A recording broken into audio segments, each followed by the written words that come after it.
tell you about a conversation I had with a manager after she let someone go. And this was actually a few months ago at a conference. She walked me through everything: the missed deadlines, the late arrivals, the blank stare in meetings. And she was talking to me, thanking me for basically opening up her eyes because she had done everything by the book: documented, coached, warned.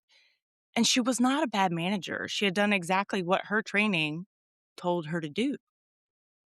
But I asked her one question. I said, "Did anyone ever ask that employee how she works best?" And she went very quiet. Not defensive, but that quiet that means something really landed with her. And that employee was not difficult. She was just unaccommodated. Nobody knew she had ADHD. She never disclosed that to anyone. Nobody asked. The entire system she was handed just wasn't built for her brain. And I talked about this a little bit in a story on LinkedIn last week. And a licensed clinical social worker named Patricia left me a comment, and it really did stop me. Okay. She said, many employees do not feel safe naming what they need until performance has already been affected. What helps managers create enough trust for that conversation? That is the question for episode 214. I'm Alyece Smith. This is the ADHD CEO podcast. Let's get into it. You! You! Yes! Yo, it's Alyece, say it right, no cap. ADHD CEO, yeah, we run this track. Systems that slap, brains built different. We make sales in our sleep, yeah, the hustle's efficient. This ain't fluff, nah, this is strategy raw for the ADHD. Minds breaking every law. Hit subscribe, don't miss a single show. We're running on dopamine, let's go. Let's go. Let's go.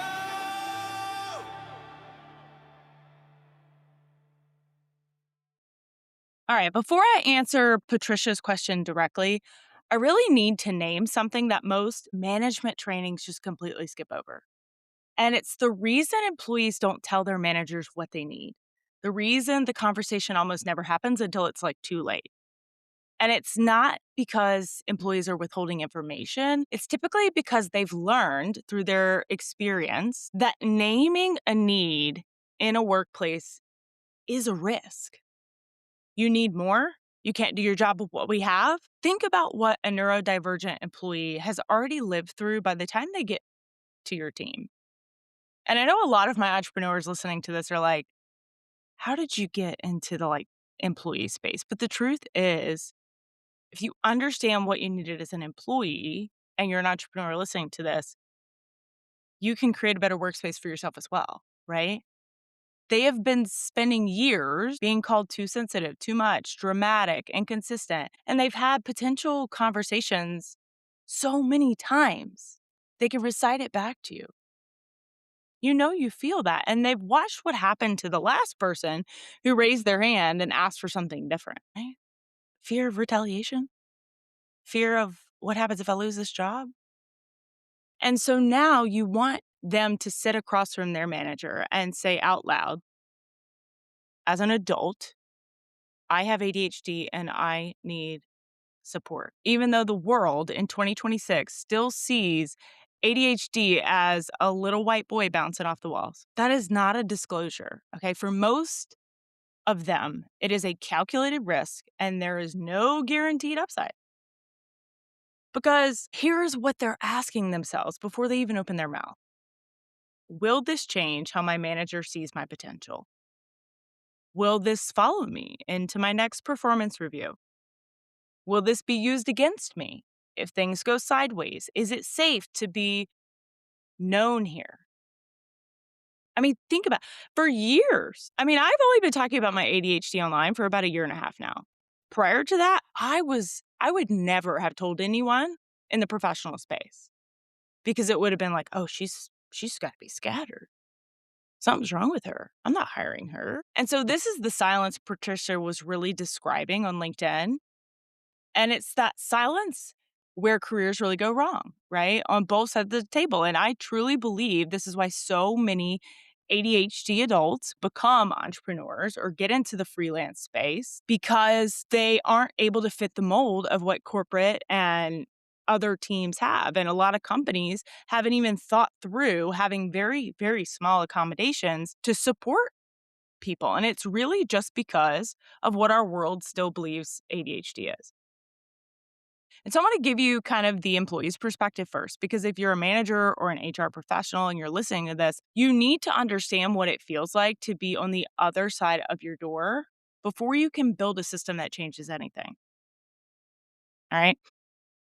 Caitlin actually left a comment on that LinkedIn post as well that said, I keep thinking about. She said, I still exist within a world not built for me at all. She's late diagnosed. She's figured out all of her own workarounds. She's managing herself in a system that was never designed to support her. And she's still there, showing up, performing, adapting. But managers don't see these things Caitlin is speaking of, right? The adaptation is expensive in their mind.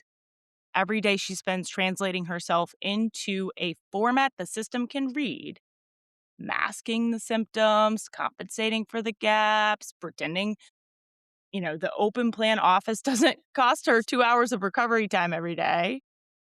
That energy is coming from somewhere, right? It's coming from the part of her brain that was supposed to do her best work. I talk a lot about this in my book, Flow First Thinking.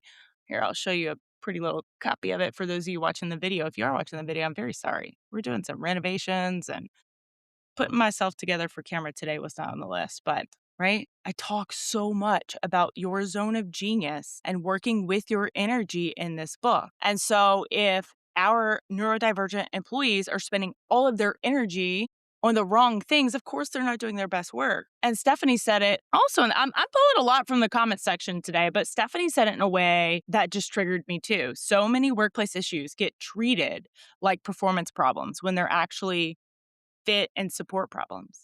And that's 1000% accurate to me. The employee is not failing to perform. Okay. The employee is performing an extra job nobody hired them to do, which is just surviving a system built for someone else. And I know some of my old school people, okay, are sitting here going, this is the most ridiculous, fluffy thing I've ever heard. Like, since when do we need all these accommodations? I'm bringing it in 2026. If we provided accommodations for different brains, imagine how much better people would be. Imagine how much happier people would be. There are so many statistics out there about alcoholism with neurodivergency because it's how people try to cope. We've got so many statistics out of there about, unfortunately, suicide and things with ADHD. And it's just because people are surviving an invisible challenge that you can't see. And the longer they do the job invisibly, the harder it becomes to stop. Why don't they say something? Why don't people advocate for themselves? And it's because the last time someone like them said something, it did not go well. They have watched the difficult label get applied to anyone who asks for something different. They have learned, sometimes very specifically, sometimes through 1,000 small moments, that being known in this way is not safe. Not safe here. One more comment from LinkedIn. Giselle put it really, really well in the comments. She said, how many performance problems are really just nervous systems trying to stay safe in the wrong environment? That is not a rhetorical question. Okay. That is a data question. And the data is sitting in your turnover numbers right now. Because you can sit here and think, oh, I got to make accommodations for a few. Look up the statistics on how many adults are late diagnosed. I've mentioned them in multiple episodes. You have more neurodivergent employees than you know of because they don't feel safe asking for accommodations. They don't feel safe self-identifying, right? We're told all of our life to act like everyone else, be like everyone. Why can't you just be like everyone else? And so they have become accustomed to not self-identifying. And so I want to go back and answer Patricia's question directly. What helps managers create enough trust for that conversation? Okay, because the answer is not in a training module. It is not in a new onboarding form. It is not an open door policy that no one uses or a chain of command that really just backfires on you. That is, no, not a safe space. Okay. Trust in a workplace context, specifically for neurodivergent employees who have been burned before, or any employees that have burned before, is built through on one thing: evidence that it is safe to be different here.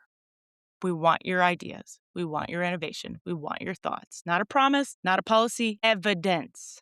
Okay. No more posters on the wall about the chain of command or the open door policy is going to actually make anyone believe it works, especially when they feel it is backfired. And evidence is built through behavior. Specifically, three behaviors that most managers have never been taught to connect to psychological safety. Man, I am getting fired up. Okay. Behavior number one: ask how people work before they fail. Ask it in the interview, ask it in the onboarding. How do you work best? It should not be asked for the first time in a performance improvement plan. It should be the third question in an onboarding conversation. First meeting, new employee. What does your best workday look like? What conditions make it hard for you to focus? How do you prefer to receive feedback? The problem is there are way too many companies that are not really open to innovation. They're not really open to solutions. They want butts and seats, and that is not something that will work for ADHD brains. ADHD brains get too bored being a butt in a seat, and they want to help. They want to solve the problem, and you're not open to it because you think your way is best, and so they get penalized for that. These are not necessarily ADHD questions. They are good management questions that happen to create an open door for an undiagnosed ADHD employee to start disclosing and who needs to tell you how they work best.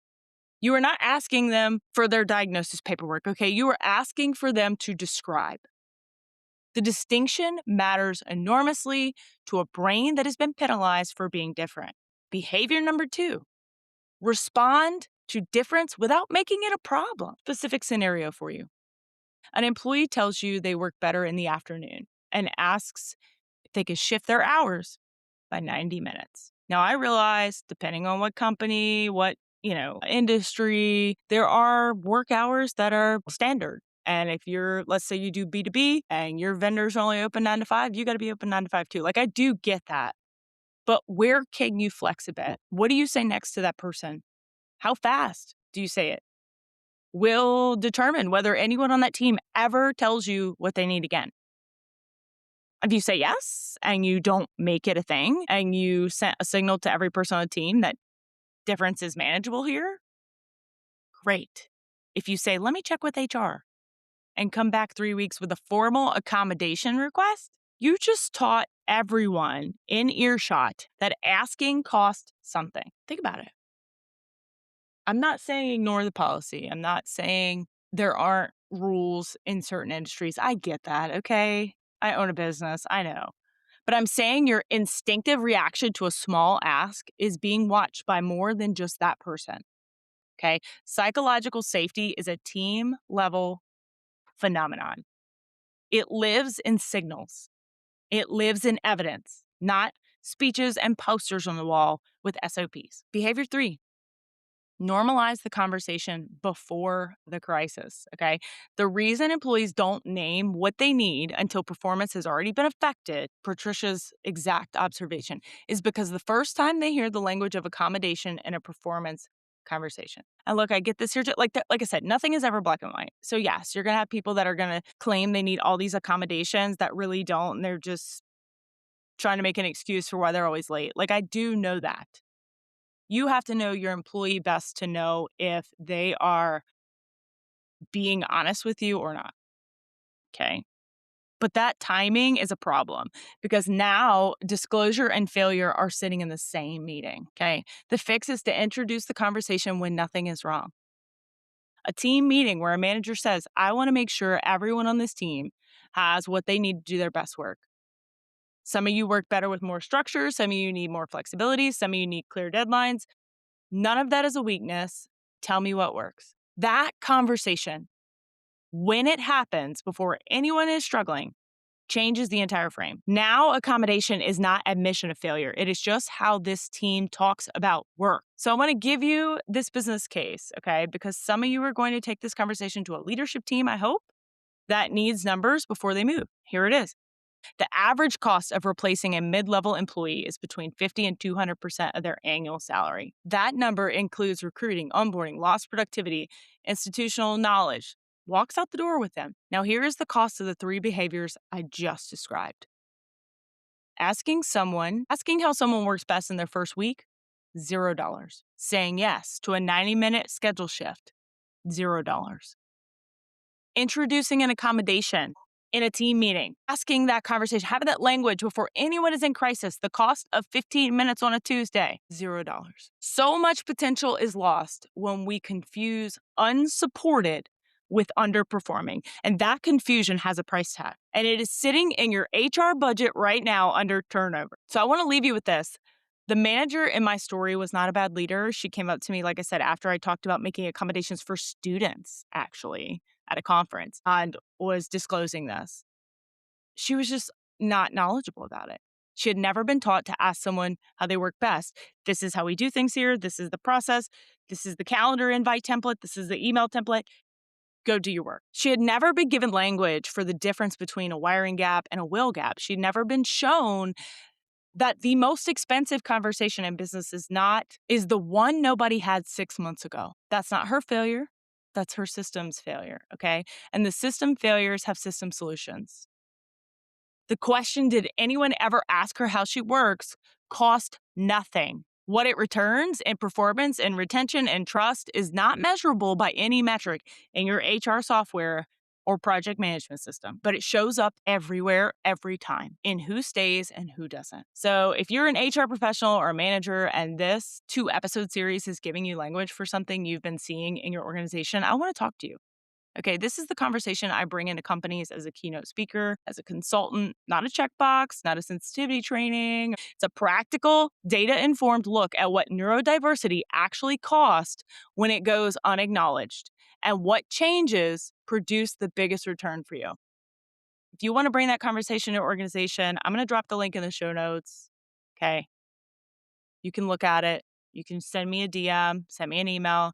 And if you left a comment on LinkedIn this past week, Caitlin, Stephanie, Giselle, Patricia, thank you. You gave me this episode, okay? This is the best content from making conversations happen in my comments. Keep them coming. If this episode hit, okay, if it struck something with you, share it. Send it to a manager in your life who needs to hear it. You do not have to explain yourself.